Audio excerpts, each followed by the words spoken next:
Assalamualaikum warahmatullahi wabarakatuh. Kembali lagi di channel Kelambu Hitam bersama saya Lukman yang akan selalu membawakan cerita horor untuk menemani aktivitas kalian semua. Gimana kabarnya teman-teman semua? Semoga kalian semua dalam keadaan sehat selalu dan dilancarkan rezekinya. Kali ini saya akan membawakan kisah yang sangat mengerikan berjudul Susuk Pemikat Janda Pelakor. Seperti apakah ceritanya?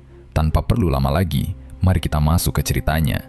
Namun sebelum itu, dukung channel ini dengan menekan tombol subscribe dan aktifkan lonceng notifikasinya agar tak ketinggalan cerita horor lainnya. Selamat mendengarkan. Suasana malam di kampung biasanya sangat sepi dan tenang. Angin malam berhembus cukup dingin menusuk kulit warga yang belum tidur. Namun ketenangan itu mendadak berubah menjadi sangat ramai.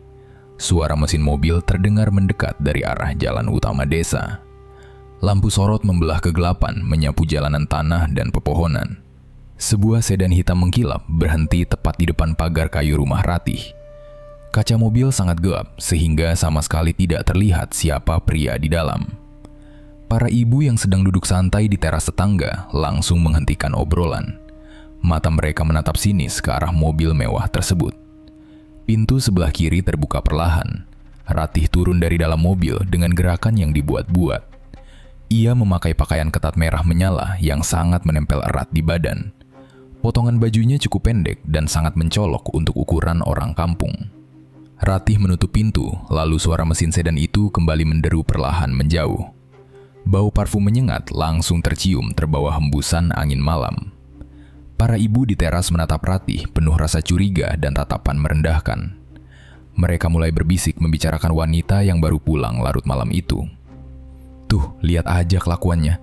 Pulang malam terus diantar pakai mobil bagus. Padahal kita tahu sendiri, kerjanya di kota nggak jelas ngapain aja. Dasar perempuan nggak tahu malu. Bajunya ketat banget. Ucap salah satu ibu dengan nada sewot. Biarin aja napa, nanti juga kualat sendiri dia kalau kelakuannya tetap gitu. Orang kayak dia mah cuma bawa sial buat kampung kita. Sahut ibu lainnya sambil membuang muka. Ratih mendengar omongan kasar dari para tetangganya itu dengan sangat jelas. Tapi ia sama sekali tidak peduli pada tatapan tidak suka dari mereka. Ratih malah membalas tatapan itu dengan wajah datar yang terkesan mengejek. Ia berjalan santai melewati kerumunan ibu-ibu dengan dagu terangkat tinggi. Tidak ada senyuman ramah atau kata permisi keluar dari bibirnya. Ratih justru merasa sangat senang dan menikmati kebencian orang di sekitarnya. Perhatian buruk itu membuat Ratih merasa memiliki kehidupan yang jauh lebih hebat. Langkah kakinya terdengar mantap menuju pintu depan rumahnya. Sementara itu di dalam rumah yang dibiarkan gelap, dua anak kecil sedang duduk meringkuk kedinginan. Mereka duduk beralaskan lantai semen keras di sudut ruang tamu. Mereka adalah Sheila dan adik laki-lakinya yang bernama Rizky. Keduanya menyambut langkah kaki ibunya dengan perasaan sangat takut dan cemas. Wajah kedua anak itu tampak pucat menahan rasa lapar. Mereka belum memakan apapun sejak siang hari tadi. Sheila memegangi lengan adiknya yang terus menangis pelan menahan sakit. Rizky memegangi perutnya yang terasa melilit karena benar-benar kosong. Mereka berdua sudah menunggu ibunya pulang seharian penuh dengan harapan membawa makanan. Suara gagang pintu ditarik dari luar membuat tubuh kedua anak itu menegang. Ratih membuka pintu depan dengan kasar lalu melangkah masuk ke rumah. Sisa cahaya dari lampu jalanan luar memperlihatkan posisi Sheila dan Rizky yang menghalangi jalan. Ratih segera menghentikan langkah kakinya, lalu menatap kedua anaknya dengan mata melotot. Kalian ngapain sih duduk di lantai dekat pintu masuk gini? Bikin orang susah jalan aja tau nggak? Dasar anak nggak ada gunanya, malah ngalangin jalan orang tua pulang. Buruan minggir sana! Bentak Ratih dengan suara keras memecah keheningan.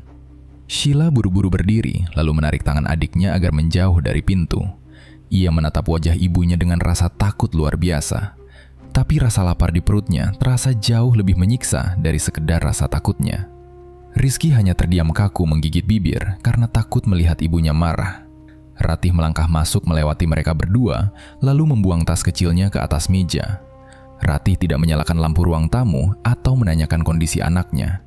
Ia hanya berdiri diam sambil membenarkan letak bajunya yang terasa sempit. Ibu bawa makanan gak buat kita makan malam ini? Rizky dari siang tadi nangis terus, perutnya sakit belum makan bu. Beras di dapur kita juga udah habis dari pagi. Tanya Sheila dengan suara pelan. Mendengar pertanyaan itu, Ratih memutar tubuhnya, lalu menatap anak perempuannya dengan tajam. Baru juga nyampe rumah, udah ditagih makanan segala. Ibu nih, capek nyari duit di luar sana buat kalian. Kalian di rumah malah cuma nyusahin doang. Cari aja sana sisa makanan kemarin di dapur, jawab Ratih dengan nada ketus. Sheila menundukkan kepalanya dalam-dalam, menahan rasa sedih. Tapi pikiran anak perempuan itu mendadak teringat pada suara mesin mobil mewah tadi. Tadi ibu pulang ke rumah sama siapa sih, Bu? Om-om yang nganter ibu pakai mobil sedan hitam gede itu siapa emangnya? Itu teman kerja ibu yang di kota ya? Tanya Sheila lagi dengan nada bicara polos. Pertanyaan jujur Sheila langsung memancing emosi Ratih meledak tanpa aba-aba. Tangan kanan Ratih melayang cepat membelah udara malam di ruang tamu. Bunyi tamparan keras terdengar menggema memekakkan telinga. Telapak tangan Ratih mengenai pipi kiri Sheila dengan hantaman telak. Anak perempuan itu kehilangan keseimbangan, lalu tersungkur membentur lantai dengan keras. Sheila memegangi pipinya yang mendadak terasa panas dan membengkak akibat tamparan itu. Air matanya langsung mengalir deras, menahan perih yang menjalar sampai telinga. Rizky berteriak kaget, lalu memeluk kakaknya erat-erat karena ketakutan melihat kejadian kejam itu. Itu urusan orang dewasa, anak kecil kayak kamu gak usah banyak nanya. Jaga mulut kamu, biar gak sembarangan ikut campur urusan orang tua. Dasar anak kurang ajar, berani nanya begitu sama ibu. Ancam Ratih dengan suara pelan, namun terdengar menyeramkan. Setelah melampiaskan amarahnya, Ratih menyambar tasnya dari meja kayu. Ia berjalan cepat meninggalkan kedua anaknya yang menangis di lantai ruang tamu. Ratih masuk ke kamar pribadinya, lalu membanting pintu kayu itu dengan keras. Suara putaran kunci dari dalam terdengar jelas di telinga kecil Sheila. Ratih sengaja mengunci dirinya tanpa memperdulikan nasib kedua anak kandungnya. Ia membiarkan darah dagingnya menangis pilu, menahan lapar di ruangan yang gelap. Di kamarnya yang diterangi cahaya lampu, Ratih menjatuhkan tubuh ke atas kasur. Ia mengeluarkan banyak gulungan uang kertas tebal dari dalam tas kulitnya. Mata Ratih berbinar terang melihat lembaran uang hasil pertemuannya dengan pria kaya tadi. Namun, Ratih langsung menghentikan kegiatannya menghitung uang di atas kasur, lalu menatap jam dinding yang menempel di kamarnya. Jarum jam saat itu menunjukkan bahwa waktu tengah malam sudah hampir terlewati beberapa menit. Napas Ratih mulai memburu tidak beraturan karena ia sadar bahwa malam ini ia sudah terlambat melakukan kewajiban rutinnya. Benda asing yang sengaja ditanam di dalam tubuhnya kini sedang kelaparan dan mulai menuntut jatah makanan secara paksa dari dalam dagingnya. Ratih segera bangkit dari kasur dengan kedua tangan yang terus gemetar hebat menahan rasa sakit yang menyiksa sekujur tubuh. Ia buru-buru membuka lemari pakaian dan mengambil sebuah bungkusan plastik warna hitam yang selalu ia sembunyikan di bagian paling bawah tumpukan baju kotor. Ratih sadar ia harus bergerak cepat sebelum rasa sakit di tubuhnya menjadi semakin parah dan tidak tertahankan. Tanpa mempedulikan rasa sakitnya yang mendera, Ratih berjalan cepat keluar kamar menuju kamar mandi yang letaknya berada di bagian paling belakang rumah. Ia langsung masuk ke dalam ruangan sempit tersebut, lalu segera mengunci pintu kayunya rapat-rapat dari arah dalam. Napasnya terdengar terengah-engah, memecah kesunyian malam yang tadinya hanya diisi oleh suara hembusan angin dari luar. Ratih menyalakan keran air untuk menyiapkan setengah baskom air hangat sebagai syarat mutlak untuk memulai ritualnya malam ini. Tangan kirinya masih terus memegangi perut bawahnya yang terasa sangat perih akibat tusukan tajam yang berulang kali muncul dari dalam. Dengan gerakan tangan yang masih gemetar, Ratih membuka bungkusan plastik hitam tadi dan mengeluarkan beberapa irisan bawang putih yang memang sudah ia siapkan sejak sore hari. Ia lalu mencampurkan kelopak bunga 7 rupa yang kondisinya sudah sangat layu ke dalam genangan air hangat di dalam baskom tersebut. Setelah itu, Ratih menyalakan sebuah potongan kemenyan dan meletakkannya di sudut kamar mandi yang lembab dan berlumut tebal. Bau menyengat dari campuran asap kemenyan dan irisan bawang putih mentah langsung memenuhi ruangan tertutup yang sama sekali tidak memiliki ventilasi udara itu. Aroma aneh yang sangat kuat dan menusuk hidung itu membuat Ratih sendiri merasa mual dan ingin muntah saat menghirupnya secara tidak sengaja. Tapi Ratih berusaha menahan rasa mual di perutnya dan tetap memaksakan dirinya untuk segera menyelesaikan persiapan ritual di depan matanya.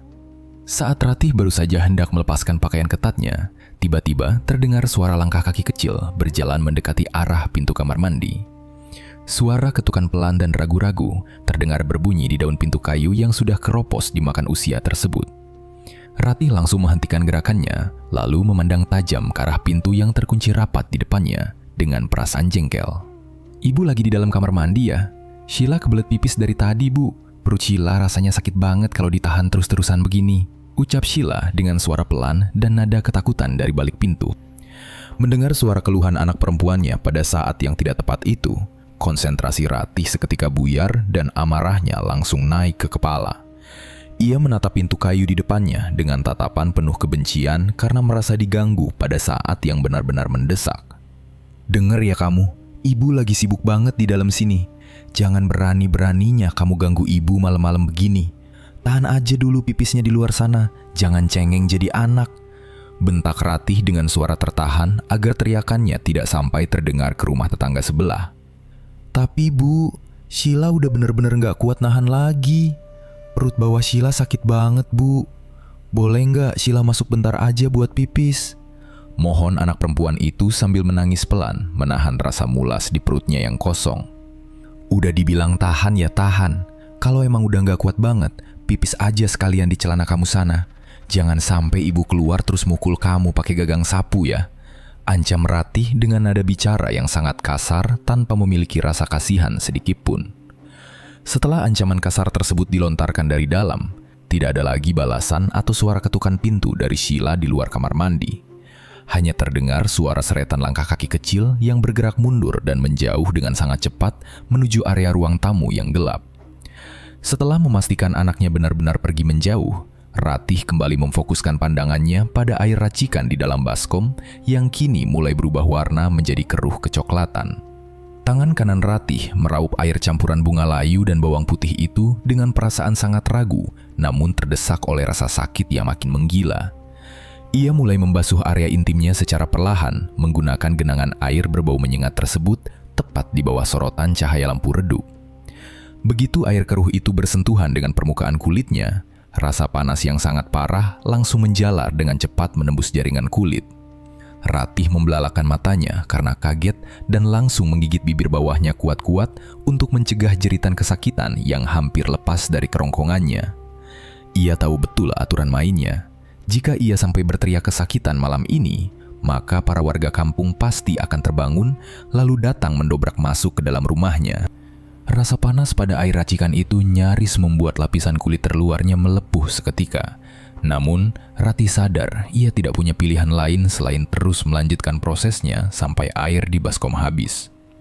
Ketakutan terbesar di dalam hidupnya terus-menerus menghantui pikirannya di tengah rasa perih yang makin merusak saraf tubuhnya. Ratih sangat tahu bahwa jika ritual pembersihan ini sampai gagal atau tidak diselesaikan tepat waktu, maka wajah cantiknya akan menjadi taruhan utama dari benda gaib tersebut. Wajah cantiknya bisa berubah menjadi penuh keriput, terlihat sangat tua, dan sangat mengerikan secara mendadak hanya dalam hitungan menit jika syaratnya tidak terpenuhi. Bayangan mengerikan tentang hilangnya kecantikan yang selama ini menjadi modal utamanya untuk memikat pria kaya, membuat Ratih segera mengesampingkan rasa sakit di tubuhnya. Ia terus meraup air dari dalam baskom dan menyiramkannya berulang kali meskipun bagian tubuhnya kini terasa rusak parah dan memerah. Keringat dingin terus mengucur deras dari dahi dan lehernya, bercampur dengan air mata yang menetes sendiri karena tubuh manusia biasa tidak akan sanggup menahan rasa sakit seperti itu. Keesokan harinya, suasana kampung kembali berjalan seperti biasa. Suara deru mesin truk berukuran sangat besar terdengar memasuki jalanan desa yang sempit. Kendaraan berat itu berhenti tepat di halaman rumah kosong yang berada persis di sebelah rumah Ratih. Ratih yang baru terbangun dari tidurnya langsung berjalan mendekati jendela kamar lalu mengintip dari balik tirai kain. Matanya terbelalak lebar melihat para pekerja mulai menurunkan perabotan rumah tangga yang terlihat sangat mewah dan berharga mahal. Ada sofa kulit tebal berwarna coklat, lemari kayu jati berukir, sampai televisi layar datar berukuran sangat lebar. Ratih terus memperhatikan kegiatan para pekerja itu tanpa berkedip sampai pandangannya tertuju pada sepasang suami istri yang baru turun dari mobil pribadi mereka. Pria itu bertubuh gagah dan terlihat sangat berwibawa. Ia adalah Fajar, tetangga baru yang kini menjadi pemilik rumah mewah itu. Di samping Fajar berdiri istrinya yang terlihat begitu anggun. Wanita itu berpakaian sangat rapi dan berbicara dengan nada sopan kepada para pekerja. Melihat penampilan istri Fajar yang sangat sempurna, dada Ratih mendadak terasa panas. Ia merasa tersaingi dan tidak suka melihat ada wanita lain yang terlihat lebih hebat darinya di kampung ini. Menjelang sore hari, salah satu pekerja datang ke rumah Ratih untuk mengantarkan undangan acara syukuran rumah baru dari keluarga Fajar. Ratih menerima undangan itu dengan senyum kecil, namun ia sudah menyusun rencana licik di dalam kepalanya. Malam harinya, Ratih mulai berdandan tebal di depan cermin kamarnya. Ia sengaja memilih pakaian yang paling mencolok agar semua mata warga tertuju padanya. Ratih memakai sebuah gaun malam berwarna merah yang potongannya cukup ketat menempel di badan. Penampilan itu jelas sangat tidak pantas dipakai untuk menghadiri acara doa syukuran bersama warga kampung. Namun Ratih sama sekali tidak peduli pada aturan kesopanan semacam itu. Ia lalu menarik tangan Sheila dengan sangat kasar dari ruang tamu dan memaksa anak perempuannya ikut bersamanya. Sheila hanya bisa menunduk ketakutan sambil mengikuti tarikan langkah ibunya berjalan keluar rumah. Anak perempuan itu memakai baju harian usang karena ibunya tidak memberinya waktu untuk berganti pakaian. Mereka berdua berjalan menyusuri halaman rumah dan langsung masuk ke pekarangan rumah Fajar yang malam itu sudah dipenuhi warga desa. Acara syukuran tersebut digelar di ruang tengah rumah Fajar yang ukurannya luas dan berlantai terang benderang. Para tetangga kampung duduk bersila di atas karpet tebal secara rapi menunggu acara doa dimulai. Ratih menerobos kerumunan warga dan sengaja mengambil tempat duduk di barisan paling depan yang dekat dengan Fajar. Saat pemuka agama desa mulai memimpin pembacaan doa bersama, suasana ruangan berubah menjadi sangat khusyuk. Namun hal yang sama sekali berbeda justru sedang dialami oleh Ratih di tempat duduknya. Begitu lantunan ayat suci dikumandangkan, dada Ratih mendadak terasa sangat sesak, seolah ada batu besar yang menimpanya dari atas. Udara di sekeliling tubuhnya tiba-tiba terasa panas, seperti hawa api yang memanggang kulitnya dari luar. Keringat dingin mengucur sangat deras dari dahi dan pelipisnya sampai merusak riasan wajahnya. Benda asing yang tertanam di bawah lapisan kulitnya bereaksi keras menolak energi suci dari doa tersebut. Kepala Ratih terasa pusing berputar-putar dan pandangan matanya mulai mengabur. Ia berusaha keras mengatur napasnya yang tersengal sambil memegangi perut menahan rasa mual yang mengocok isinya. Ratih harus menggigit bibir kuat-kuat agar tidak menjerit kesakitan dan pingsan di tengah acara yang sedang berlangsung. Di tengah rasa sakit yang makin menyiksa sekujur tubuhnya, otak Ratih tetap bekerja, mencari cara untuk menarik perhatian Fajar. Ia sengaja menggeser posisi duduknya sedikit lebih maju, mendekati arah kaki pria itu. Saat Fajar sedang menunduk mendengarkan doa, Ratih dengan sengaja menjatuhkan tas kecil miliknya tepat di depan lutut Fajar. Tas itu menimbulkan suara benturan kecil di lantai yang membuat Fajar segera menoleh, lalu memungutnya dari atas karpet. Maaf ya Mas Fajar, tas saya jatuh gara-gara kesenggol lutut saya sendiri tadi. Makasih banyak loh Mas sudah repot-repot ambilin tas saya. Ucap Ratih dengan nada suara yang sengaja dibuat menjadi sangat manja dan pelan. Fajar membalas ucapan Ratih dengan anggukan singkat, lalu memberikan tas itu tanpa banyak bicara. Namun kejadian singkat tersebut tidak lepas dari pengamatan istri Fajar yang duduk tidak jauh dari sebelah suaminya. Istri Fajar langsung menatap wajah Ratih dengan pandangan sangat tajam dan penuh dengan rasa curiga. Tatapan wanita itu seakan tahu persis niat buruk seperti apa yang sedang direncanakan Ratih terhadap suaminya malam itu. Sementara itu, Sheila yang dipaksa duduk diam di pojok belakang ruangan merasa sangat malu melihat tingkah laku ibunya. Anak perempuan itu menyembunyikan wajahnya di balik lutut karena mendengar jelas beberapa tetangga mulai berbisik membicarakan pakaian ibunya di tengah acara doa suci tersebut. Setelah acara syukuran selesai dan para tamu mulai berjalan pulang, Ratih langsung menarik tangan Sheila dengan sangat keras untuk segera kembali ke rumah mereka. Sepanjang jalan setapak yang gelap menuju rumah, Ratih memaki-maki anak perempuannya itu tanpa ampun. Emosi Ratih meluap-luap karena efek hawa panas di tubuhnya belum benar-benar hilang, ditambah rasa kesal karena gagal menarik simpati Fajar. Kamu tuh kalau diajak ke rumah orang, sikapnya dijaga dikit bisa nggak sih?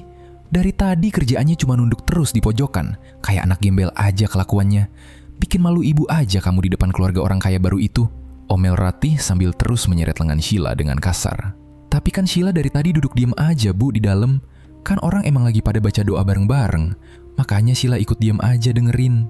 Jawab Sheila dengan suara bergetar sambil berusaha menyamakan langkah kakinya yang kecil dengan langkah ibunya. Halah, banyak banget alasan kamu kalau dibilangin sama orang tua. Harusnya kamu tuh senyum sapa-sapa tetangga di situ, bukannya nunduk terus. Kalau kamu kelakuannya kayak orang udik, begitu kan ibu jadi kelihatan jelek di matanya istrinya Pak Fajar. Lihat aja kalau besok-besok kelakuan kamu masih susah diatur gitu di luar. Ancam Ratih sambil melotot tajam menembus gelapnya malam. Sheila hanya bisa menangis ketakutan dalam diam dan tidak berani lagi membalas ucapan ibunya setelah ancaman itu. Sesampainya di dalam rumah mereka yang gelap, Ratih langsung melepaskan cengkraman tangannya. Ia masuk ke kamarnya sendiri tanpa memperdulikan Sheila yang masih menangis di ruang tamu. Pagi hari itu, matahari belum sepenuhnya muncul menyinari kampung. Namun Ratih sudah bangun dan sibuk duduk di depan cermin kamarnya. Ia mulai memoles wajahnya dengan bedak tebal dan lipstik berwarna merah terang agar terlihat menarik. Ratih juga memilih pakaian rumahan, namun ukurannya sengaja pas di badan agar bentuk tubuhnya terlihat jelas dari luar. Ia sudah merencanakan sebuah siasat licik sejak semalam untuk mulai mendekati tetangga barunya secara terang-terangan. Saat Ratih sedang sibuk menyisir rambut panjangnya, terdengar suara tangisan lemah dari arah kamar anak-anaknya di bagian belakang rumah. Rizky sedang terbaring lemas di atas kasur tipis karena mengalami demam tinggi sejak tengah malam tadi. Suhu badan anak laki-laki itu sangat panas, namun tubuhnya terus menggigil kedinginan. Sheila duduk menemani di samping adiknya sambil terus mengompres dahi Rizky menggunakan kain basah seadanya. Anak perempuan itu merasa sangat panik melihat adiknya merintih menahan sakit tanpa ada obat-obatan apapun di dalam rumah. Sheila akhirnya memberanikan diri berjalan menuju kamar ibunya, lalu mengetuk pintu kayu yang sedikit terbuka itu. Ia sangat berharap ibunya mau membantu, atau setidaknya memberikan sedikit uang receh untuk membeli obat penurun panas di warung depan. Ratih menoleh ke arah pintu dengan wajah kesal karena merasa kegiatan berdandannya pagi itu sangat diganggu. "Ibu, badannya Rizky dari semalam panas banget, belum turun-turun juga sampai sekarang. Rizky juga dari tadi nangis terus karena kepalanya pusing banget, Bu. Ibu ada sisa uang nggak buat beli obat di warung depan? Sheila kasihan banget lihat Rizky sakit gigil begitu, Bu." Ucap Sheila dengan suara pelan dan wajah sangat memelas di ambang pintu. Mendengar permintaan anak perempuannya itu, Ratih justru membuang muka dan meletakkan sisirnya dengan kasar di atas meja rias. Tidak ada raut khawatir sama sekali di wajah wanita itu melihat kondisi anak kandungnya yang sedang sakit parah. "Kamu ini pagi-pagi udah bikin pusing kepala ibu aja. Uang dari mana buat beli obat di warung segala, hah? Ibu lagi gak punya uang buat jajan kalian hari ini. Lagian anak kecil demam dikit doang juga nanti sembuh sendiri kalau udah rajin dikompres air. Udah sana, kamu urusin aja adek kamu di dalam kamar. Jangan ganggu ibu, soalnya ibu mau nyapu halaman depan sekarang." Jawab Ratih dengan nada suara tinggi dan sama sekali tidak peduli pada kondisi kesehatan anaknya. Sheila hanya bisa menunduk sedih lalu kembali berjalan pelan masuk ke kamarnya menemani sang adik yang masih menangis kesakitan. Ratih sama sekali tidak menghiraukan suara tangisan Rizky yang terdengar sampai ke ruang tengah. Ia langsung berjalan mengambil sapu lidi dari area dapur lalu melangkah cepat menuju halaman depan rumahnya. Matanya terus mengawasi garasi rumah keluarga Fajar yang berada tepat di sebelah halaman rumahnya. Beberapa menit kemudian, pintu garasi rumah mewah tersebut terbuka perlahan. Fajar terlihat berjalan keluar sendirian untuk memanaskan mesin mobil pribadinya sebelum ia berangkat kerja ke kota. Melihat kesempatan emas di depan mata, Ratih langsung berpura-pura sibuk menyapu daun kering di dekat pagar pembatas rumah mereka. Gerakan tangannya dibuat sangat lambat, agar ia bisa berlama-lama berdiri di dekat pekarangan Fajar. Saat Fajar sedang berdiri santai di dekat pintu mobil, Ratih sengaja melangkah mendekat lalu menyapanya dengan senyuman paling manis. "Pagi Mas Fajar, mau berangkat kerja ke kota jam segini ya Mas? Rajin banget sih Mas Fajar ini, udah orangnya ganteng, sukses, rajin lagi. Pagi-pagi begini udah rapi siap berangkat ke kantor." Sapa Ratih dengan nada suara yang sengaja dibuat sangat manja, sambil membusungkan dadanya ke depan. Fajar yang sedang mengelap kaca luar mobilnya sedikit terkejut mendengar sapaan tiba-tiba dari tetangga sebelahnya itu. Ia menoleh lalu membalas senyuman Ratih dengan raut wajah yang terlihat sedikit canggung dan kaku. Iya Mbak Ratih, ini saya mau berangkat ke kantor sekarang, biar nanti nggak kena macet di jalan raya panjang. Mbak Ratih juga rajin banget pagi-pagi begini udah nyapu halaman rumah bersih-bersih. Balas Fajar dengan nada bicara yang sangat sopan dan menghargai tetangga. Ratih sama sekali tidak menyia-nyiakan balasan ramah dari target utamanya itu. Ia segera menyandarkan lengan dan bagian depan tubuhnya di pagar kayu pembatas sambil terus memamerkan lekuk tubuhnya kepada Fajar. Ratih mulai mengajak pria itu mengobrol tentang hal-hal kecil dengan gaya bicara yang sangat akrab, seolah mereka berdua sudah berteman lama. Tanpa mereka berdua sadari, istri Fajar ternyata sedang berdiri di area teras rumah dan memperhatikan semua kejadian itu dengan mata melotot menahan amarah. Istri Fajar sangat tidak tahan melihat suaminya terus digoda oleh wanita bertingkah laku mencurigakan di pagi hari. Ia langsung melangkah turun dari teras dengan napas memburu, lalu menegur suaminya dengan suara yang sangat keras sampai terdengar oleh tetangga lain di sekitar mereka. "Mas Fajar, ngapain sih pagi-pagi malah ngobrol lama-lama di pagar situ sama dia? Bukannya cepet-cepet manasin mobil buat kerja, malah asik ngeladenin tetangga sebelah. Ingat waktu dong mas, nanti kamu bisa telat nyampe kantor beneran kalau kelamaan di situ terus." Tegur istri Fajar dengan nada suara yang sangat ketus dan sengaja menyindir ke arah Ratih. Fajar langsung terlihat salah tingkah di hadapan istrinya. Ia berusaha menjelaskan dengan suara pelan bahwa ia hanya sekedar membalas sapaan dari tetangga baru. Namun istrinya sudah terlanjur merasa kesal, sehingga memicu pertengkaran mulut di antara pasangan suami istri tersebut di halaman rumah. Ratih yang masih berdiri bersandar di balik pagar justru tersenyum sangat puas mendengar pertengkaran hebat mereka. Ia merasa sangat bangga karena kehadirannya baru sebentar saja sudah berhasil membuat rumah tangga orang kaya itu menjadi panas dan berantakan. Saat istri Fajar membalikan badan lalu berjalan cepat masuk kembali ke dalam rumah karena marah, Ratih langsung memanfaatkan situasi yang sangat singkat itu. Ia buru-buru mengambil secari kertas yang memang sudah ia persiapkan dari dalam saku bajunya sejak tadi malam. Ratih menyelipkan kertas berisi nomor telepon genggamnya itu tepat ke dalam telapak tangan Fajar melalui celah pagar pembatas kayu. Fajar terlihat sangat kaget menerima gulungan kertas itu, namun Ratih langsung memberikan kedipan mata lalu bergegas pergi masuk ke halaman rumahnya sendiri dengan gaya berjalan melenggak-lenggok.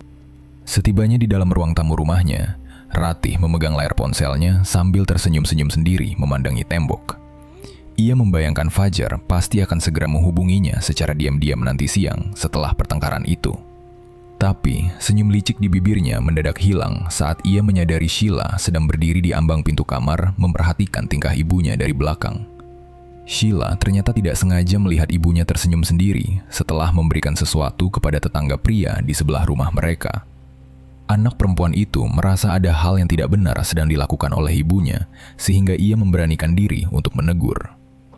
"Ibu, tadi ngasih barang apa ke Om Fajar di depan pagar rumah? Kok ibu senyum-senyum terus dari tadi liatin HP mulu di situ? Om Fajar kan udah punya istri, Bu. Nanti istrinya malah tambah marah loh lihat ibu deket-deket Om Fajar terus." Tegur Sheila dengan suara pelan namun terdengar sangat jelas di telinga ibunya. Teguran jujur dari anak kandungnya itu membuat mata Ratih membelalak lebar penuh kebencian. Ratih langsung melangkah cepat menghampiri Sheila, lalu mencengkeram lengan kanan anak perempuan kecil itu dengan sangat kuat menggunakan ujung kukunya. Sheila meringis kesakitan menahan perih, namun ia tidak berani menangis keras-keras di depan wajah ibunya. "Kamu ini ya, anak kecil, nggak tahu apa-apa kerjaannya, cuma bisa ngatur-ngatur hidup ibu terus. Dengerin baik-baik omongan ibu ini sekarang juga. Kalau kamu berani ngadu macem-macem soal kejadian tadi ke warga kampung atau ke orang lain di luar sana, ibu bakal usir kamu sama adik kamu dari rumah ini hari ini juga. Biar aja kalian berdua tidur di pinggir jalan tanah sana, terus kelaparan mati kedinginan." Ancam Ratih dengan suara berdesis menakutkan, tepat di depan wajah Sheila yang sangat pucat. Sheila mengangguk cepat berkali-kali sambil menahan air mata yang mulai menetes di pipinya. Ia mundur perlahan, menarik lengannya masuk ke kamar, lalu menutup pintu kayu itu rapat-rapat dengan tangan gemetar. Setelah Sheila menghilang dari pandangannya, Ratih berdiri diam sendirian di tengah ruang tamu. Emosinya masih memuncak tinggi dan napasnya memburu tidak karuan. Siang harinya, ponsel Ratih yang diletakkan di atas meja rias tiba-tiba berdering nyaring memecah keheningan di dalam rumah. Senyum lebar langsung mengembang di wajah Ratih saat ia melihat nama kontak yang tertera-terang di layar ponselnya. Fajar akhirnya benar-benar menghubunginya secara diam-diam tanpa sepengetahuan istrinya yang galak itu. Ratih segera mengangkat telepon tersebut dengan nada suara manja, dan mereka berdua sepakat untuk bertemu hari ini juga. Mereka merencanakan pertemuan di sebuah warung makan kecil yang letaknya agak sepi di daerah pinggiran kota agar tidak ketahuan orang. Tanpa membuang banyak waktu, Ratih langsung bergegas masuk ke dalam kamar untuk kembali merias wajahnya setebal mungkin dan memakai pakaian yang menurutnya paling bagus. Setelah selesai berdandan rapi, Ratih berjalan keluar kamar dan mendapati Sheila sedang duduk bersandar di lantai ruang tamu, menemani Rizky yang masih lemas karena demam. Ratih menatap anak perempuannya itu dengan wajah datar, lalu mulai merangkai kebohongan agar ia bisa pergi dengan tenang menemui pria kaya itu di luar sana. Ibu mau pergi kerja dulu sekarang, soalnya tiba-tiba ada panggilan mendadak dari bos ibu yang di kota. Kamu jaga adik kamu baik-baik di rumah selama ibu pergi keluar hari ini, ucap Ratih sambil sibuk memasang sepatu hak tingginya di dekat pintu depan rumah tanpa menatap wajah anaknya. Ibu pulangnya bakal lama nggak nanti sore? Ibu ninggalin uang nggak buat Sheila beli beras di warung depan? Dari kemarin perut Sheila sama Rizky rasanya perih banget. Bu, belum keisi nasi sama sekali, tanya Sheila dengan suara pelan dan wajah pucat yang sangat berharap ibunya merasa kasihan melihat kondisi mereka. Ya ampun, kamu ini bawel banget sih jadi anak. Orang ibu baru aja mau berangkat kerja nyari duit, malah udah ditagih makanan duluan. Ibu lagi nggak pegang uang receh sama sekali hari ini. Udah, kamu tahan aja dulu laparnya, sampai ibu pulang nanti malam. Jangan banyak ngeluh terus kerjanya, jawab Ratih dengan nada ketus, lalu bergegas pergi begitu saja meninggalkan rumahnya tanpa menoleh lagi ke belakang. Sesampainya di warung makan pinggiran kota yang terlihat sepi pengunjung itu, Ratih melihat Fajar sudah duduk menunggunya sendirian di salah satu meja kayu sudut ruangan. Ratih melangkah menghampiri Fajar dengan gaya berjalan yang sangat anggun dan langsung duduk di kursi tepat di hadapan pria tersebut.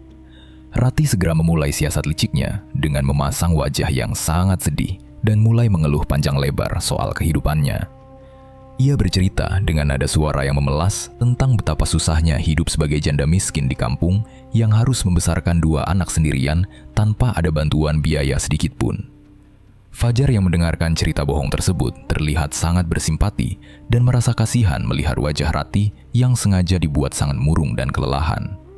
Tanpa berpikir panjang, Fajar langsung mengeluarkan dompet kulitnya dari dalam celana, lalu menyerahkan sejumlah uang pecahan besar ke atas meja untuk membantu kehidupan Ratih. Ini ada sedikit rezeki buat Mbak Ratih, pakai beli kebutuhan sehari-hari di rumah ya.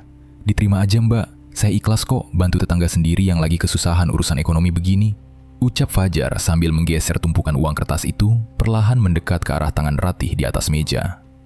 Aduh Mas Fajar, ini baik banget sih sama saya. Saya jadi ngerasa nggak enak loh ngerepotin Mas Fajar terus-terusan begini dari kemarin. Makasih banyak ya Mas buat bantuannya hari ini. Ini benar-benar ngebantu saya banget, balas Ratih sambil tersenyum sangat manis menatap tepat ke arah kedua mata pria beristri di depannya itu. Saat Ratih menjulurkan tangannya untuk mengambil tumpukan uang tersebut, jemarinya secara tidak sengaja bersentuhan langsung dengan punggung tangan Fajar. Tepat pada detik itu juga, Ratih merasakan ada sebuah sengatan aneh yang menjalar sangat cepat di sekujur tubuhnya dari ujung jari sampai ke leher. Sengatan ganjil itu adalah tanda mutlak bahwa susuk yang bersarang di balik dagingnya sedang bekerja sangat kuat untuk memikat akal sehat pria yang ada di hadapannya saat itu. Tatapan mata Fajar seketika berubah menjadi kosong selama beberapa saat, lalu kembali berbinar aneh, seolah ia telah sepenuhnya tunduk dan patuh pada pesona Ratih. Namun tanpa mereka berdua sadari sama sekali, ada salah satu tetangga kampung yang kebetulan sedang melintas menggunakan sepeda motor pelan-pelan di jalan depan warung makan tersebut. Tetangga itu mengenali dengan jelas mobil sedan milik Fajar yang terparkir di depan warung, dan matanya sempat melihat sosok Ratih yang sedang duduk berdua saling melempar senyum di dalam sana. Menjelang sore hari, Ratih akhirnya pulang ke rumah dengan hati yang sangat senang karena berhasil membawa pulang uang kertas dalam jumlah banyak dari hasil pertemuannya dengan Fajar. Ia membuka pintu depan rumahnya dengan perasaan riang gembira, sambil membayangkan barang-barang mahal apa saja yang akan ia beli di pasar besok pagi. Namun, senyum lebar di wajah Ratih seketika lenyap tanpa sisa, dan langsung berganti dengan amarah yang sangat memuncak saat ia melangkah masuk ke dalam kamar tidurnya sendiri. Di sana, ia melihat Sheila sedang membongkar-bongkar tas lamanya yang sengaja diletakkan di atas lantai dekat ujung lemari pakaian. Anak perempuan yang masih kelaparan itu terlihat sedang menggeledah setiap kantong kain dengan tangan gemetar untuk mencari sisa uang receh demi membeli sedikit makanan di warung. Emosi Ratih langsung meledak hebat tidak karuan melihat kelancangan anak kandungnya itu menyentuh barang-barang pribadinya tanpa meminta izin sama sekali. Heh, anak kurang ajar, ngapain kamu berani-beraninya bongkar-bongkar tas ibu di dalam kamar begini, ha? Udah pinter nyolong uang ya kamu sekarang di dalam rumah sendiri, bentak Ratih dengan suara sangat keras, sambil langsung menarik rambut Sheila dari arah belakang. Ampun Bu, ampun. Sheila beneran gak niat nyolong uang ibu kok. Sheila cuma mau nyari sisa uang koin recehan di dalam tas lama ibu buat beli nasi bungkus 1 aja buat kita berdua. Sheila sama Rizky udah bener-bener kelaparan banget Bu. Dari kemarin siang belum makan apa-apa, Tangis Sheila sambil memegangi kepalanya yang terasa sangat perih akibat tarikan keras ibunya.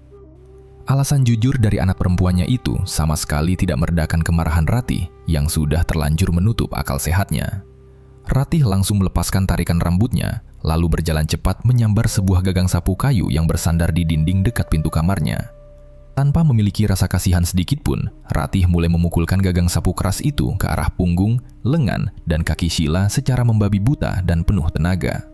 Bunyi pukulan kayu yang beradu dengan kulit kurus terdengar sangat mengerikan menggema di dalam kamar sempit tersebut. Sheila berteriak histeris meminta ampun sambil meringkuk di lantai mencoba melindungi kepalanya dari pukulan ibunya yang datang bertubi-tubi seolah tidak ada habisnya. Anak perempuan kecil itu terus menangis sejadi-jadinya melihat mata ibunya yang melotot tajam, penuh dengan kebencian mendalam layaknya melihat seorang musuh. Setelah merasa puas melampiaskan amarahnya sampai napasnya terengah-engah, Ratih membuang gagang sapu itu ke lantai, lalu membiarkan Sheila yang badannya kini dipenuhi luka memar kebiruan akibat siksaannya. Ratih berbalik badan lalu mengusir anaknya keluar dari kamar dengan sangat kasar, menyisakan Sheila yang terus menangis ketakutan dalam rasa sakit fisik yang luar biasa. Keesokan harinya, pagi itu matahari bersinar cukup terik menyinari jalanan tanah di desa yang biasanya terlihat sangat sepi. Ratih melangkah keluar dari halaman rumahnya dengan perasaan sangat senang karena ia berniat pergi berbelanja ke pasar. Ia sengaja memakai baju yang sangat bagus dan merias wajahnya setebal mungkin karena merasa bangga memiliki banyak uang hasil pemberian Fajar kemarin. Langkah kakinya yang sangat percaya diri dan berlenggak-lenggok itu mendadak harus terhenti di pertengahan jalan raya desa. Istri Fajar secara tiba-tiba datang berlari lalu menghadang tepat di depannya dengan wajah memerah menahan amarah yang sudah meledak. Tanpa membuang waktu lagi, istri Fajar langsung melabrak Ratih di depan banyak orang dengan suara teriakan yang sangat lantang. Teriakan nyaring istri Fajar itu seketika memancing perhatian para tetangga yang sedang beraktivitas di halaman rumah mereka masing-masing. Para warga kampung yang memang sudah lama merasa sangat resah dengan tingkah laku Ratih, langsung keluar dan berkumpul membentuk kerumunan di pinggir jalan. "Heh, perempuan gatel, kamu pikir aku nggak tahu kelakuan busuk kamu di belakang aku, hah? Berani-beraninya kamu ketemuan diam-diam sama suami aku di warung pinggir kota kemarin siang. Dasar perempuan nggak tahu diri, bisanya cuma ngerebut suami orang aja buat morotin hartanya," teriak istri Fajar sambil menunjuk-nunjuk tepat ke depan wajah Ratih dengan sangat emosi. "Duh mbak, kalau ngomong itu tolong dijaga dong mulutnya. Jangan sembarangan nuduh orang tanpa bukti yang jelas gitu ah. Lagian Mas Fajar sendiri kok yang nawarin bantuan uang ke aku kemarin. Kenapa mbak yang jadi repot marah-marah teriak di jalanan begini sih?" balas Ratih dengan nada bicara santai dan raut wajah yang sangat meremehkan tanpa rasa takut sedikit pun. Mendengar keributan yang semakin membesar di jalanan desa itu, Fajar akhirnya berlari tergesa-gesa keluar dari halaman rumahnya.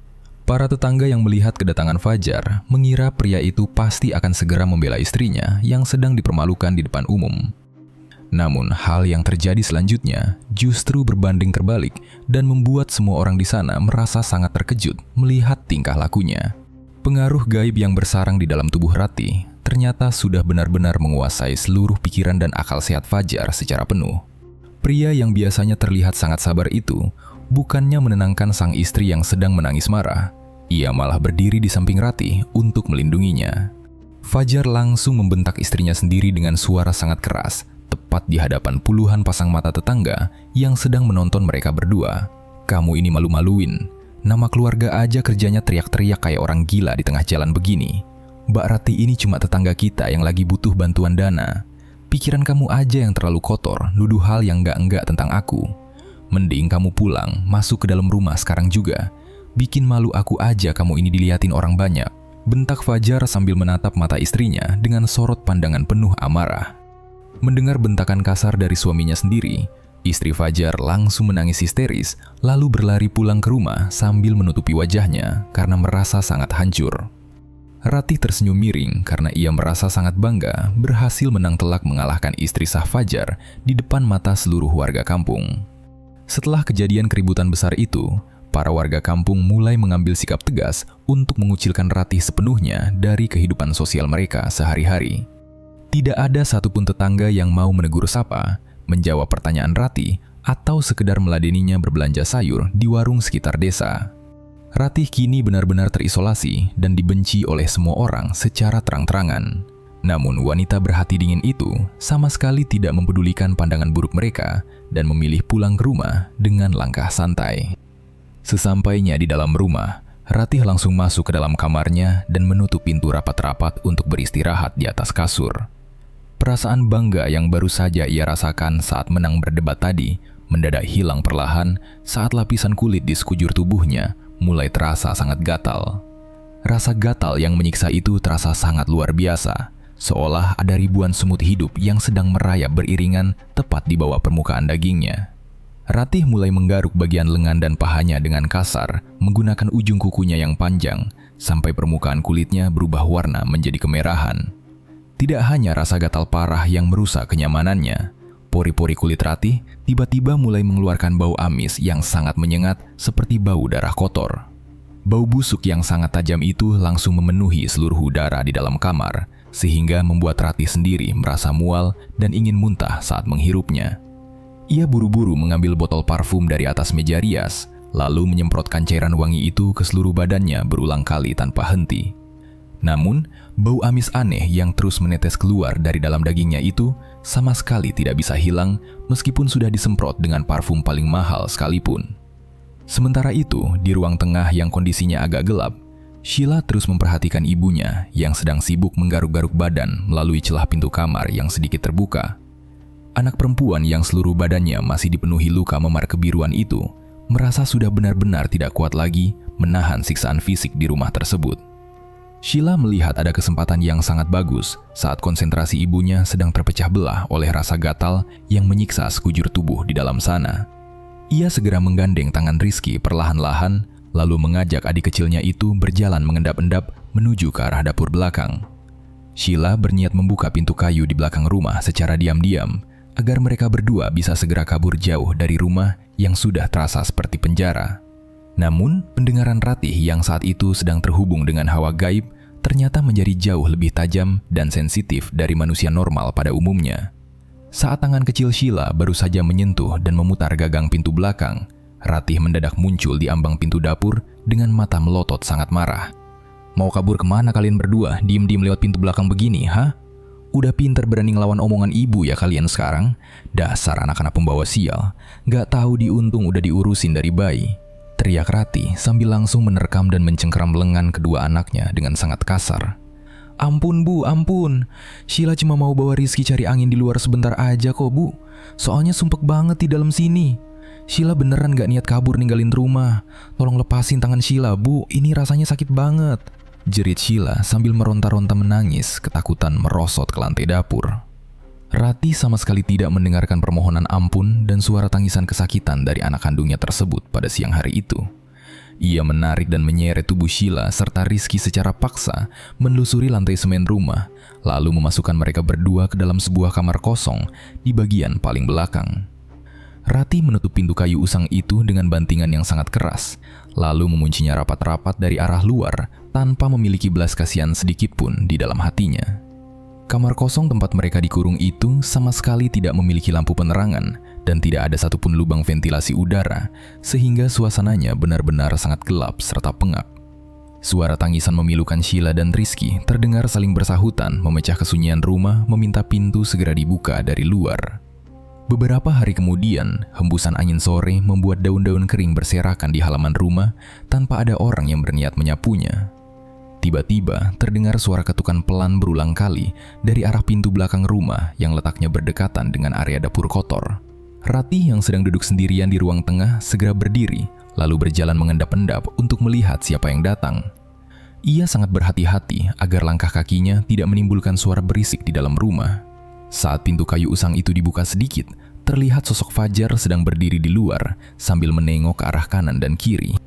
Pria itu ingin memastikan dengan benar bahwa tidak ada satupun tetangga yang melihat kedatangannya secara diam-diam ke rumah Ratih. Wajah Fajar terlihat agak tegang, namun kedua matanya terlihat sangat bersemangat saat melihat Ratih membuka pintu. Tanpa menunggu persetujuan, Fajar langsung melangkah masuk ke dalam area dapur, lalu memegang kedua belah tangan Ratih dengan sangat erat. Fajar rupanya sudah tidak tahan lagi dengan suasana panas di rumahnya sendiri setelah pertengkaran hebat dengan istrinya tadi siang. Ia sangat butuh tempat pelarian dan Ratih adalah satu-satunya wanita yang ada di dalam kepalanya saat ini, akibat dari pengaruh kuat susuk tersebut. "Tih, mendingan kita pergi berdua aja yuk sekarang keluar kota. Aku udah nyewa villa yang tempatnya sepi di daerah atas sana, biar kita bisa bebas berduaan tanpa diganggu orang. Aku udah bener-bener pusing dengerin istri aku ngomel terus di rumah dari tadi pagi. Kepalaku sakit banget." Ajak Fajar dengan suara berbisik pelan, namun terdengar sangat memohon kepada Ratih. Mendengar ajakan pergi mendadak itu, Ratih tidak langsung mengangguk setuju, karena pikirannya tiba-tiba teringat pada jadwal kewajiban gaibnya nanti malam. Ia tahu betul, aturan susuknya tidak boleh dilanggar sama sekali. "Aduh, gimana ya mas? Bukannya aku nggak mau pergi berduaan sama kamu ke villa. Tapi aku belum ada persiapan apa-apa loh buat nginep di luar kota malam ini. Lagian, ini juga udah kesorean banget kalau kita mau jalan sekarang lewat jalan pegunungan." Tolak Ratih dengan nada ragu-ragu sambil berusaha melepaskan genggaman tangan pria beristri itu. Namun Fajar jelas tidak mau menyerah begitu saja menerima penolakan tersebut. Ia justru merogoh saku dalam celananya, lalu mengeluarkan setumpuk uang kertas 100 ribuan yang jumlahnya jauh lebih tebal dari pemberian sebelumnya. "Udah, kamu nggak usah pusing mikirin persiapan apa-apa. Semuanya biar aku yang urus dan aku yang bayar. Ini uang buat kamu pegang dari sekarang. Nanti pas sampai di sana, pasti aku kasih tambahan lagi yang jauh lebih banyak." Bujuk Fajar sambil menyelipkan paksa tumpukan uang itu ke telapak tangan Ratih. Melihat lembaran uang kertas merah dalam jumlah banyak di depan kedua matanya, keraguan di dalam hati Ratih seketika hilang sama sekali. Bayangan tentang kesenangan hidup mewah, tidur di tempat bagus, dan memiliki banyak uang tunai membuat Ratih tidak bisa berpikir jernih lagi. Ia mengesampingkan semua risiko berbahaya demi memuaskan rasa serakahnya. Ratih langsung menganggukkan kepalanya dengan gerakan cepat, lalu menyuruh Fajar menunggu sebentar di luar, sementara ia mengambil beberapa barang. Tanpa mempedulikan nasib buruk kedua anak kandungnya yang masih terkurung di kamar belakang, Ratih bergegas menyambar sebuah tas besar dan memasukkan beberapa pasang baju ganti ke dalamnya. Ia sama sekali tidak berniat meninggalkan sisa makanan atau sebotol air minum pun di dekat pintu kamar tempat Sheila dan Rizky dikurung siang tadi. Ratih melangkah keluar rumah dengan cepat, lalu mengunci pintu depan menggunakan gembok besi berukuran besar dari arah luar agar rumah tertutup rapat.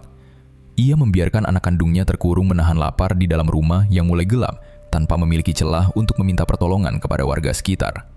Setelah memastikan gembok terkunci sempurna, Ratih berjalan tergesa-gesa menyusul Fajar yang sudah menunggunya di dalam mobil sedan hitam yang sengaja diparkir agak jauh dari permukiman warga.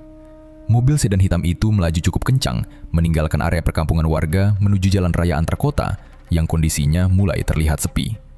Perjalanan menuju villa tujuan mereka memakan waktu yang cukup lama, karena letaknya memang sengaja dipilih di daerah perbukitan yang jauh dan terpencil. Fajar menyetir mobil dengan wajah sangat gembira, sambil sesekali mengulurkan tangannya untuk menggenggam jemari Ratih yang duduk diam di kursi penumpang. Namun saat mobil mewah mereka sedang melaju melewati sebuah jalanan aspal sepi di tengah area hutan jati, sebuah kejadian mengejutkan tiba-tiba terjadi. Seekor kucing hitam berukuran besar mendadak melompat keluar dari semak-semak dan berlari cepat menyeberangi jalan raya tepat di depan mobil mereka. Fajar langsung menginjak pedal rem dalam-dalam dengan panik, sampai ban mobilnya berdecit sangat keras bergesekan dengan aspal jalan. Tubuh Ratih terdorong ke arah depan dengan sangat kencang, dan dada Ratih berdegup sangat cepat karena kaget melihat hewan tersebut melintas secara tiba-tiba. Kucing hitam itu berhasil selamat dan langsung berlari masuk ke dalam gelapnya pepohonan hutan. Namun kemunculannya secara tiba-tiba itu mendatangkan perasaan yang sangat buruk bagi keselamatan Ratih. Matahari perlahan-lahan mulai tenggelam di arah barat, dan suasana di dalam kabin mobil berubah menjadi semakin redup dan gelap. Perasaan gelisah dan rasa takut yang amat sangat perlahan mulai menghantui pikiran Ratih sepanjang sisa perjalanan mereka menuju villa tersebut. Ia baru saja menyadari sebuah kesalahan besar yang berakibat sangat fatal akibat terlalu terburu-buru menerima tawaran uang dari Fajar sore tadi.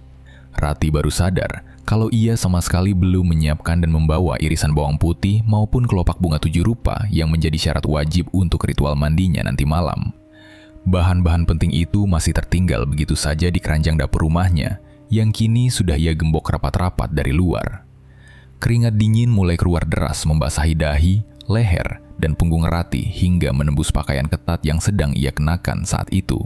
Wajah Ratih berubah menjadi sangat pucat saat otaknya memikirkan rasa sakit mengerikan seperti apa yang akan ia terima jika sampai berani melewatkan ritual penting malam ini. Sementara itu, Fajar yang sedang fokus menatap jalanan di sebelahnya sama sekali tidak menyadari ketakutan luar biasa yang sedang mengganggu pikiran pasangannya tersebut. Fajar terus mengajak Ratih mengobrol santai tentang rencana-rencana mereka untuk bersenang-senang setibanya di villa nanti malam. Nanti pas kita nyampe di villa, kita langsung pesen makanan yang enak-enak ya. Pokoknya malam ini kita puas-puasin senang-senang berdua aja di sana tanpa ada yang ganggu. Ucap Fajar sambil tersenyum lebar menatap jalanan berkelok di depannya.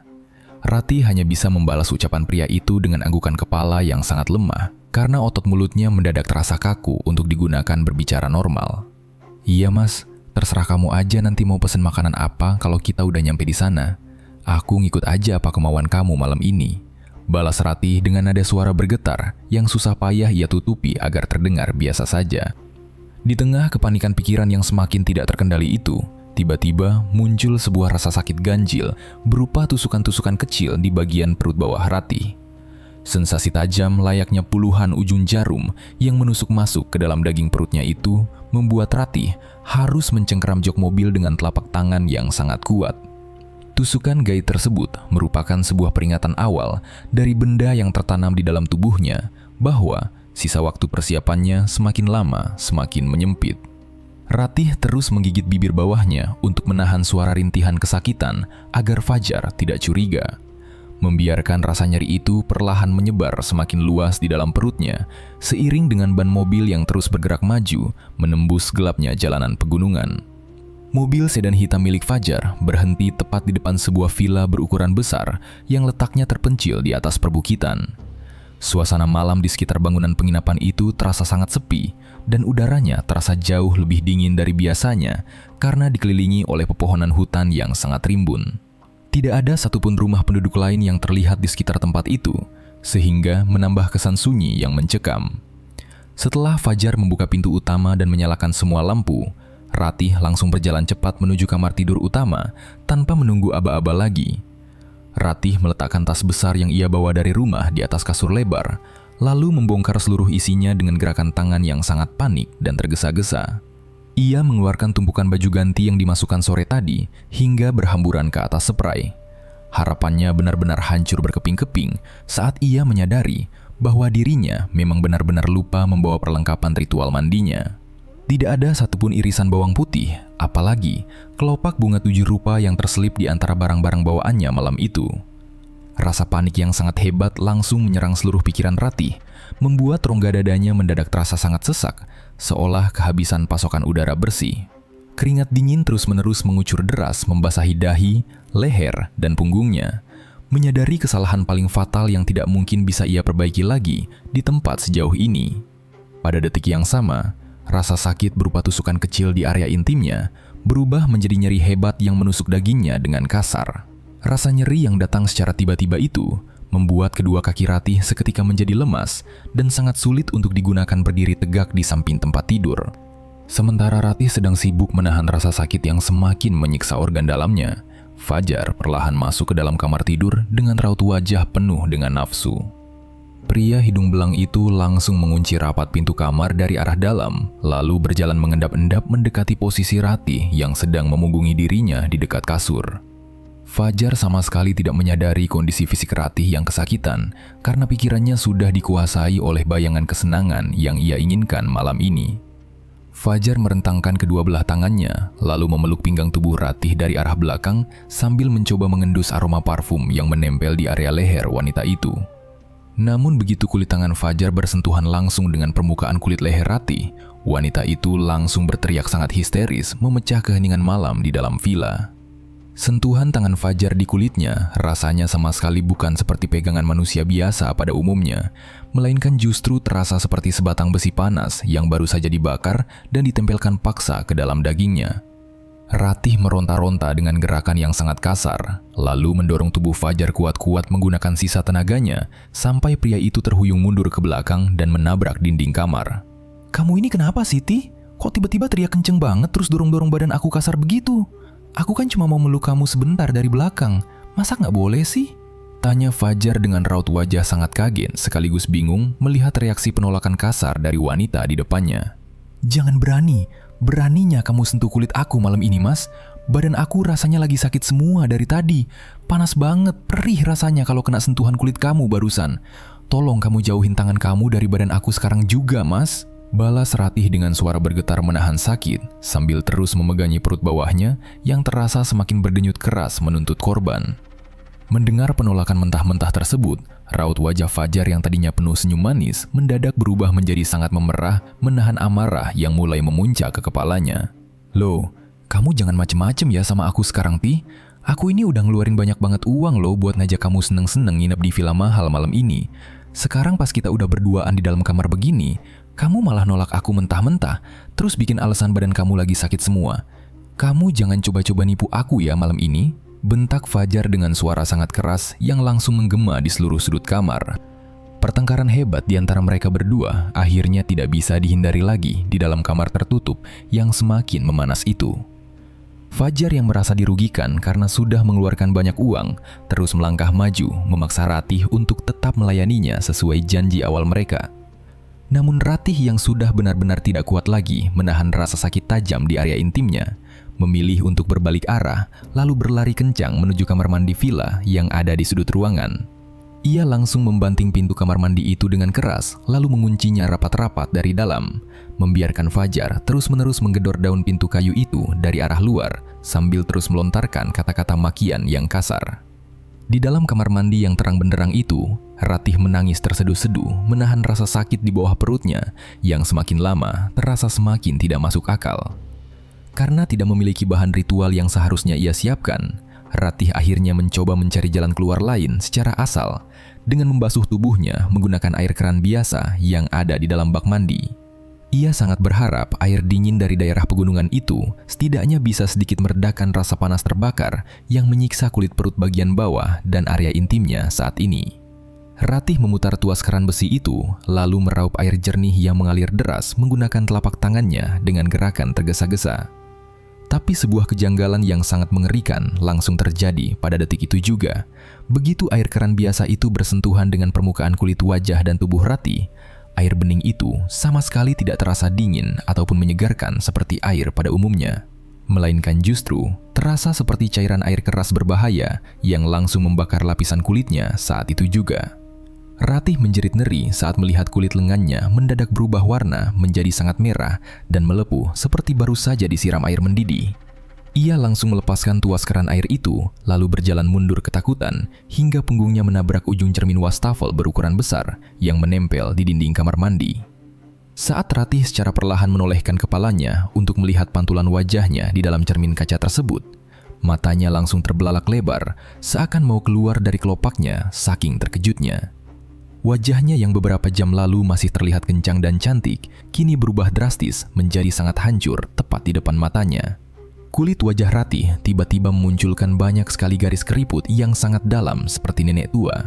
Sementara noda-noda hitam berukuran besar menyebar dengan sangat cepat menutupi seluruh bagian pipi dan dahinya tanpa henti. Susuk tertanam di tubuh Ratih kini sedang menghukum pemiliknya dengan cara mengambil kembali semua kecantikan wajah palsu yang selama ini selalu ia banggakan kepada orang-orang. Ratih menangis sejadi-jadinya melihat wajahnya berubah menjadi sangat jelek, sangat tua, dan sangat menyeramkan layaknya sosok monster di dalam pantulan cermin. Ia seketika sudah tidak peduli lagi pada rasa gengsinya maupun rasa takutnya terhadap Fajar yang masih marah memukul pintu di luar sana. Ratih langsung memutar anak kunci lalu membuka pintu kamar mandi dengan wajah basah oleh air mata menahan perih, membuat Fajar yang tadinya bersiap mendobrak pintu seketika langsung menghentikan gerakannya. "Mas, tolongin aku mas, tolong anterin aku pulang ke kampung sekarang juga mas. Aku bener-bener udah gak kuat lagi nahan sakit di dalam badan aku ini. Kita pulang aja ya malam ini mas, aku mohon banget sama kamu." Mohon Ratih sambil terus menangis terseduh-seduh dan berdiri di ambang pintu kamar mandi. Fajar yang awalnya masih menyimpan banyak sekali amarah langsung terdiam kaku seperti patung saat melihat perubahan bentuk wajah wanita yang berdiri di depannya. Kedua matanya melotot ketakutan melihat wajah Ratih yang kini terlihat sangat keriput, gosong, penuh noda hitam, dan sangat menakutkan. Benar-benar jauh berbeda dengan wajah cantik menggoda yang ia lihat di warung makan tadi siang. Pemandangan mengerikan di depan matanya itu langsung membuat seluruh nafsu berahi di dalam kepala Fajar lenyap, seketika digantikan oleh rasa takut yang sangat luar biasa merayap di tubuhnya. "Muka kamu kenapa bisa berubah jadi hancur mengerikan begitu, Tih? Ya udah, cepetan. Kamu ambil barang-barang kamu semua sekarang juga. Kita langsung pergi dari villa ini dan pulang ke rumah detik ini juga. Aku beneran merinding parah lihat muka kamu sekarang ini. Jawab Fajar dengan suara bergetar hebat ketakutan sambil perlahan berjalan mundur menjauhi Ratih. Fajar bergegas mengambil kunci mobilnya yang tergeletak sembarangan di atas meja kasur tanpa berani menatap ke arah wajah Ratih untuk kedua kalinya. Rasa takut yang langsung menguasai akal sehat Fajar membuat suasana malam di dalam villa itu menjadi sangat mencekam. Perjalanan pulang dari villa terpencil di atas pegunungan itu terasa sangat panjang dan mencekam bagi mereka berdua. Udara malam yang biasanya dingin mendadak terasa sangat panas dan menyesakan di dalam kabin mobil sedan hitam tersebut. Ratih duduk meringkuk di kursi penumpang sebelah kiri sambil terus-menerus berteriak kesakitan memegangi perut bagian bawahnya. Teriakan pilu wanita itu terdengar sangat nyaring memecah kesunyian malam di sepanjang jalanan aspal yang membelah area hutan gelap. Rasa sakit yang sejak tadi menyiksa organ dalamnya kini berubah menjadi sesuatu yang jauh lebih gila dan sama sekali tidak masuk akal. Benda-benda tajam yang selama ini tertanam rapi di dalam tubuhnya mulai bergerak liar secara brutal menuntut tumbal energi. Ratih bisa merasakan dengan sangat jelas bagaimana ujung-ujung runcing dari benda gaib itu mendesak kuat ingin keluar. Benda logam itu terus bergerak, merobek lapisan daging, dan perlahan merusak organ pencernaannya dari arah dalam secara paksa. Perut bawahnya terasa sangat perih, seolah ada banyak kawat berduri yang ditarik paksa dari dalam kulitnya tanpa henti. Fajar yang duduk di kursi kemudi menyetir dengan kedua belah tangan yang terus bergetar hebat menahan rasa panik luar biasa. Pandangan matanya tidak bisa fokus menatap jalanan aspal di depannya karena konsentrasinya hancur lebur mendengar suara rintihan wanita di sebelahnya. Suara tangisan Ratih perlahan-lahan sudah tidak terdengar seperti tangisan normal manusia pada umumnya lagi. Suara wanita itu berubah menjadi sangat berat dan serak, terdengar lebih mirip dengan suara geraman hewan buas yang sedang sekarat menahan sakit yang teramat sangat. Fajar bahkan sempat membanting setir mobilnya ke arah kanan dengan sangat panik dan hampir menabrak pembatas jalan beton yang keras. Pria itu terlalu kaget mendengar lengkingan suara Ratih yang tiba-tiba meninggi tepat di sebelah telinga kirinya. Cuaca malam itu seolah ikut memperburuk keadaan ketika hujan deras mendadak turun mengguyur daerah pegunungan dengan intensitas yang sangat lebat. Suara rintik hujan yang menghantam atap mobil terdengar sangat bising, menambah lambat laju kendaraan mereka saat harus menembus jalanan yang mulai licin dan tertutup kabut putih yang sangat tebal. Di tengah situasi yang semakin kacau balau itu, Ratih mulai kehilangan seluruh kewarasannya akibat rasa sakit yang sudah tidak bisa ditahan lagi oleh tubuh fisiknya. Ia merasa sangat putus asa menahan siksaan benda asing di dalam dagingnya dan perlahan mulai mencakar-cakar wajahnya sendiri. Ratih menggunakan ujung kukunya yang panjang untuk menggaruk kulit wajah dan kedua belah pahanya dengan gerakan yang sangat kasar dan beringas. Kulit wajahnya yang tadinya sudah dipenuhi keriput dan noda-noda hitam itu seketika terkelupas, meninggalkan bekas luka cakaran memanjang. Luka-luka terbuka tersebut terus mengeluarkan cairan darah kotor berbau amis yang membuat udara di dalam mobil menjadi sangat busuk dan memuakkan. "Mas, tolongin aku mas, badanku rasanya sakit banget, kayak ditusuk-tusuk paku tajam dari dalam. Cepetan dikit bawa mobilnya mas, aku udah bener-bener gak tahan pengen cepet nyampe rumah sekarang juga." Rintih Ratih dengan nafas tersengal-sengal sambil terus memukuli kedua belah pahanya yang basah oleh darah. "Kamu bisa diem dulu gak Siti? Jangan teriak-teriak terus di kuping aku begitu. Ini jalannya gelap banget ketutup hujan deres. Kalau aku panik terus ngebut, nanti kita berdua malah kecelakaan masuk jurang di bawah sana." Balas Fajar dengan suara bergetar dan membentak keras, mencoba menutupi rasa takutnya yang semakin memuncak sampai ke ubun-ubun. Tapi Ratih sama sekali tidak bisa diam dan justru semakin beringas menggelepar di atas kursi jok mobil mewah tersebut. Ia terus meraung-raung memejamkan mata sambil memegangi area intimnya yang terasa berdenyut keras minta dirobek dari dalam.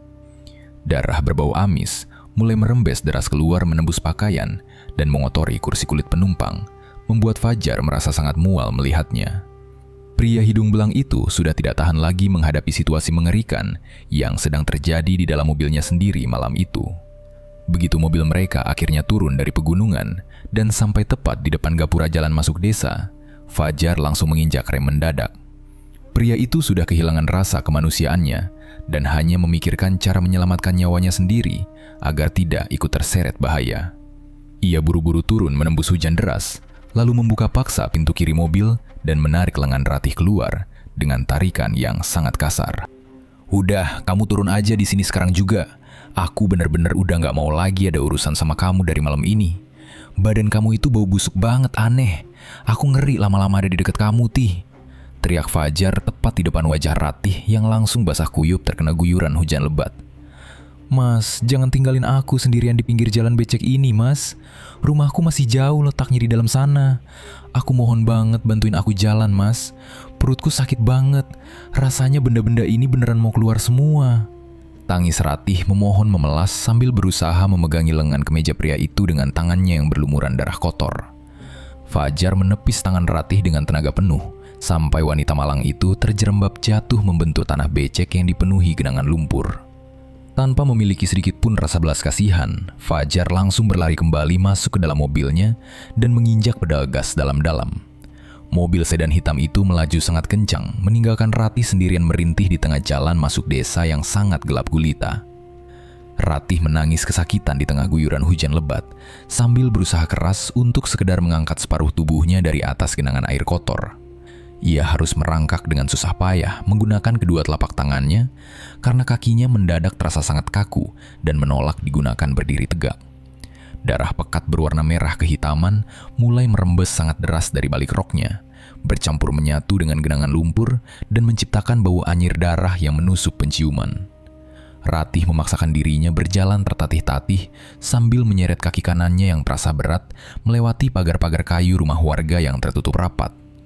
Bunyi seretan kaki dan isak tangis yang mengerikan itu perlahan mengundang rasa penasaran sekaligus ketakutan dari para penghuni rumah di sekitarnya. Beberapa warga desa yang kebetulan belum tidur, diam-diam menyingkap sedikit tirai jendela rumah mereka karena mendengar suara lolongan aneh dari arah jalan. Warga kampung itu seketika merinding ketakutan setengah mati dan buru-buru mematikan lampu depan saat melihat pemandangan di luar sana. Mereka melihat sosok wanita berwajah sangat hancur dan menyeramkan, sedang berjalan menyeret langkah pelan sambil meraung-raung kesakitan memecah derai hujan di tengah malam buta. Ratih akhirnya berhasil merangkak sampai ke teras depan rumahnya dengan nafas yang sudah sangat putus asa. Hujan lebat masih terus mengguyur tubuhnya yang kini sudah dipenuhi oleh luka terbuka dan darah kotor. Menggunakan sisa-sisa tenaga terakhir yang ia miliki malam itu, Ratih memukul gembok besi di pintu depan menggunakan sebuah batu besar berulang kali sampai gembok itu hancur. Pintu kayu depan rumahnya terbuka lebar, menimbulkan suara bantingan yang sangat keras, menabrak dinding ruang tamu. Ratih menyeret kakinya perlahan, menelusuri lantai semen yang sangat dingin, meninggalkan jejak darah kental berwarna merah gelap di sepanjang jalan yang ia lewati. Ia sama sekali tidak memperdulikan nasib Sheila dan Rizky, yang sedari tadi terus menangis ketakutan dari balik pintu kamar kosong di area belakang. Fokus Ratih saat ini hanyalah menyelamatkan nyawanya sendiri, dengan cara menyelesaikan ritual mandi yang sudah tertunda selama beberapa jam. Ratih langsung menyerbu masuk ke dalam kamar mandi kotor itu, lalu mengunci pintunya dari dalam menggunakan tangan yang berlumuran darah. Ia melihat sisa kelopak bunga 7 rupa dan irisan bawang putih masih tergeletak begitu saja di dalam keranjang plastik sudut ruangan. Ratih buru-buru mengambil bahan-bahan itu, lalu memasukkannya ke dalam bak air yang kondisinya sangat kotor dan berlumut tebal. Namun, semua usahanya malam itu ternyata menjadi percuma, karena tubuh manusianya sudah menolak sepenuhnya untuk menerima bahan ritual tersebut. Rasa sakit yang tadi hanya berada di bagian bawah perut, kini langsung menyebar dengan sangat cepat, menguasai seluruh organ dalam di tubuhnya. Ratih memuntahkan gumpalan darah hitam dari mulutnya saat merasakan benda-benda tajam mulai merobek organ lambung dan ususnya secara perlahan. Hukuman gaib dari susuk yang ia pakai selama ini mulai bekerja, menuntut nyawa pemiliknya dengan cara yang sangat mengerikan dan tidak wajar. Satu persatu benda logam yang selama ini tertanam rapi di balik kulitnya mulai bergerak menusuk keluar secara paksa, menembus lapisan daging. Jarum-jarum jahit berkarat, paku bangunan berukuran besar, dan kawat berujung tajam mulai menembus keluar, merobek kulit area intim, permukaan perut, sampai ke bagian dadanya secara terus-menerus. Ratih menjerit sangat histeris, menahan siksaan yang rasanya jauh lebih parah dari rasa sakit kematian itu sendiri. Ia terus menggelepar menahan perih di atas lantai kamar mandi yang kini sudah berubah warna menjadi merah pekat, tertutup genangan darah. Suara jeritan kesakitan Ratih terdengar sangat nyaring, menggema di seluruh ruangan rumah, sampai menembus kamar tempat anak-anaknya dikurung siang tadi.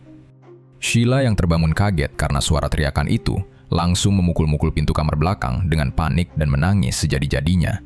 Anak perempuan itu akhirnya berhasil mendobrak pintu kayu usang yang kuncinya sudah rapuh dimakan rayap itu dengan bantuan tenaga adiknya dari dalam. Sheila berlari kencang sambil memeluk lengan Rizky menuju arah kamar mandi karena suara teriakan ibunya terdengar jelas dari ruangan sempit tersebut.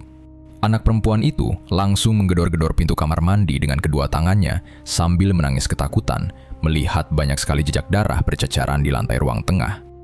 Ibu, tolong buka pintunya, Bu. Jangan teriak-teriak terus di dalam sana. Bikin Sheila takut dengar suara ibu. Ibu kenapa luka berdarah-darah banyak banget begini di luar? Tolongin Sheila, Bu. Buka pintunya sekarang juga. Teriak Sheila sambil terus memukul daun pintu kayu itu dengan tubuh yang bergetar hebat kedinginan. Tolongin Ibu Sheila. Perut Ibu rasanya sakit banget. Mau hancur dirobek-robek paku tajam dari dalam badan. Badan Ibu kerasa panas banget. Perih semua. Udah gak kuat lagi nahan sakitnya ini. Tolong kamu lari keluar cari bantuan. Panggil warga suruh kesini bantuin ibu sekarang juga.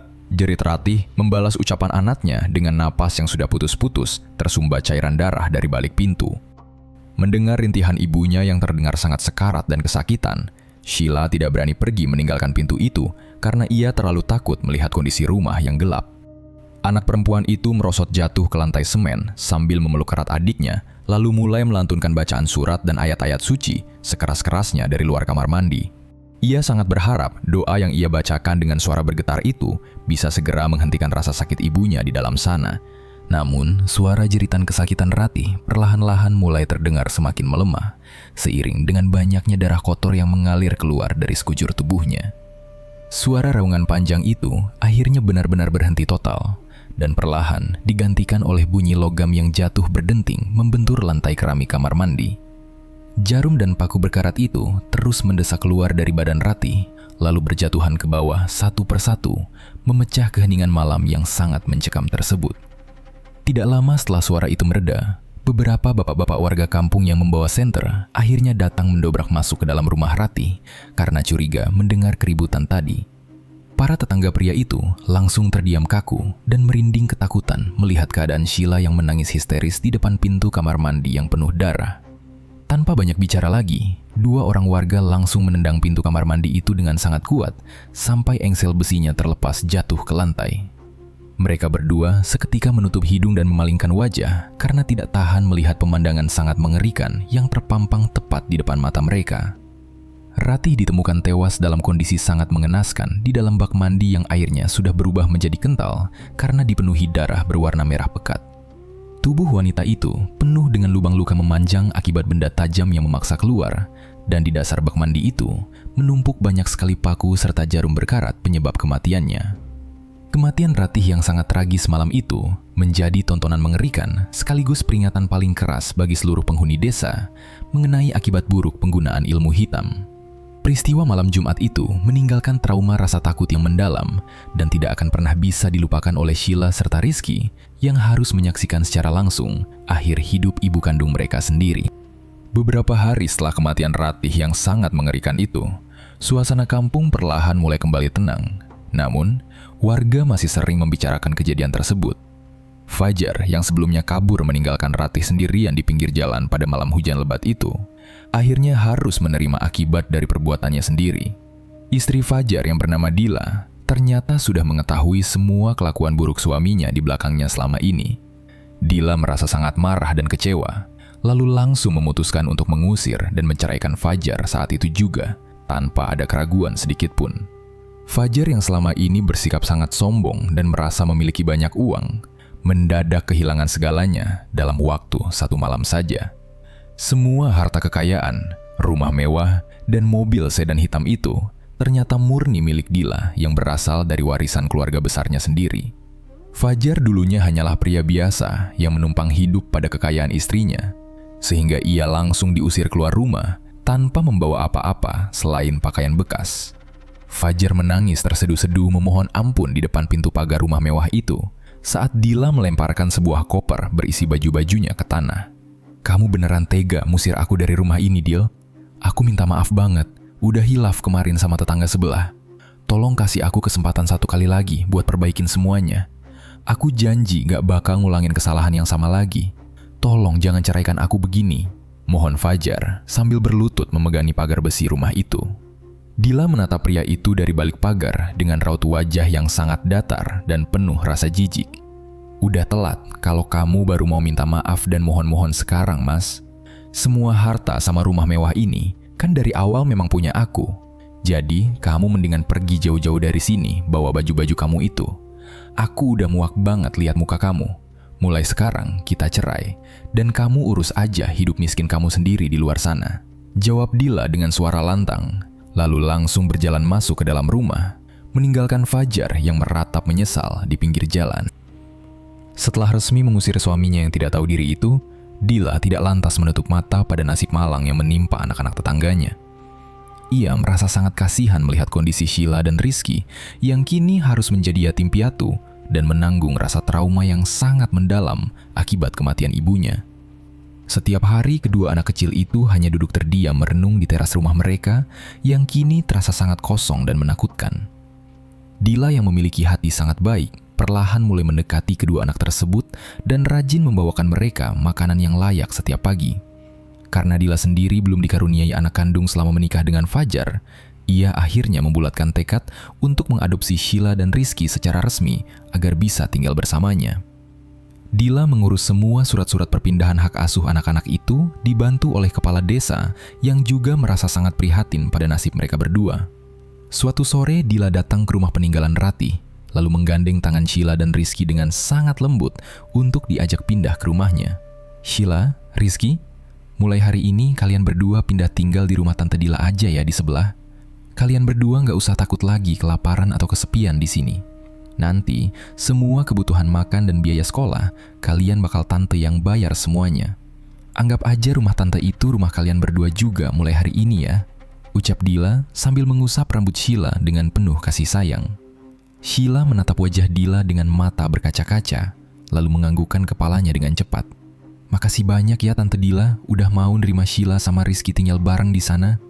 Sheila janji bakal jadi anak yang selalu nurut dan mau bantu-bantu Tante bersih-bersih rumah setiap hari. Balas Sheila dengan suara bergetar menahan tangis bahagianya.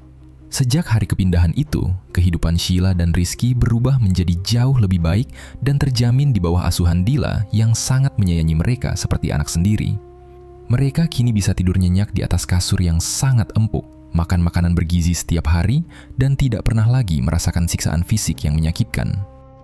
Rumah lama peninggalan Ratih akhirnya dibiarkan kosong terkunci rapat, dan tidak ada satupun warga desa yang berani mendekatinya lagi karena hawa mistisnya yang masih kuat.